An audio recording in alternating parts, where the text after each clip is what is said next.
ജീവജാലങ്ങൾക്ക് പ്രത്യേകിച്ച് മനുഷ്യന് എന്നും ഭീഷണിയാണ്. ഈ കാലഘട്ടത്തിൽ കേരളത്തിൽ മാറി മാറി ഉണ്ടാകുന്ന ചെറുതും വലുതുമായ പ്രകൃതി ദുരന്തങ്ങൾ വിധിക്കാവുന്നതിനപ്പുറമാണ്. ഈ അടുത്തുണ്ടായ വയനാട് ഉരുൾപൊട്ടൽ അഗാധത്തിൽ നിന്ന് നാം കരയെടുത്തുള്ളതേയുള്ളൂ.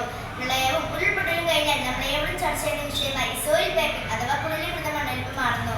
ഭൂമിക്കടിയിൽ മണ്ണൊലിപ്പുണ്ടാകുന്ന പ്രതിഭാസമാണ് സോയിൽ പൈപ്പിംഗ്. മണ്ണിനടിയിലെ മണ്ണൊലിപ്പാണിത്. മണ്ണാദ്യം ചെറിയ കുഴലിന്റെ വലുപ്പത്തിലും പിന്നീട് വലിയ തുരങ്ക വലുപ്പത്തിലും പൊടിച്ചു നീങ്ങുന്നു.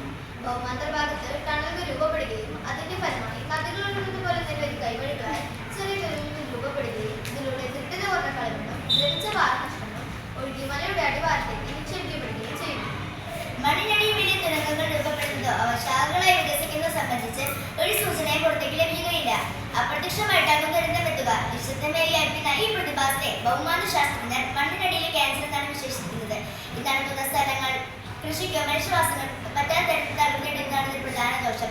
വീടുകൾ, അണക്കെട്ടുകൾ, റോഡുകൾ എന്നിവയ്ക്ക് അടിയിൽ ഇവ നടക്കാമെന്നതാണ് വലിയ ആശങ്ക ഉണർത്തുന്നത്. 2019 പുത്തുമലയിലുണ്ടായ ദുരന്തത്തിന് കാരണം സോയിൽ പൈപ്പിംഗ് മൂലമുണ്ടായ മണ്ണിടിച്ചിലാണ്. പുത്തുമലയിൽ 1.5 മീറ്റർ മാത്രമായിരുന്നു മണ്ണിന്റെ കനം. ഏറ്റവും വലിയ പാറയായിരുന്നു. 20 ഡിഗ്രി മുതൽ 60 ഡിഗ്രി വരെ ചെരിവുള്ള പ്രദേശമാണ്. സോയിൽ പൈപ്പിംഗ് സ്ഥലങ്ങൾ രൂപപ്പെട്ടത് മൂലം ഇവിടെ മേൽമണ്ണും പാറയും തമ്മിലുള്ള ബന്ധമില്ലാതെയായി. സോയിൽ പൈപ്പിങ്ങിനോടൊപ്പം കനത്ത മഴ പെയ്തും മണ്ണിടിച്ചിലും തുടർന്നുണ്ടായ ദുരന്തങ്ങൾക്കും കാരണമായി. ബാണസാഗർ അണക്കെട്ടിന് സമീപത്തും വേലുമംഗലം തെറ്റേക്കര പ്രദേശത്തും സോയിൽ പൈപ്പിംഗ് ഉണ്ടായതായാണ് റിപ്പോർട്ട് ചെയ്തിട്ടുണ്ട്. വ്യാപകമായ മഴ കൊടുത്ത പ്രദേശങ്ങളിലാണ് സോയിൽ പൈപ്പിംഗ് പ്രതിഭാസം കണ്ടുവരുന്നത്. മരത്തിന്റെ ജീർണിച്ച വേരുകളിലൂടെ വെള്ളം ഇറങ്ങുന്നത് സോയിൽ പൈപ്പിംഗിന് കാരണമാകുന്നു.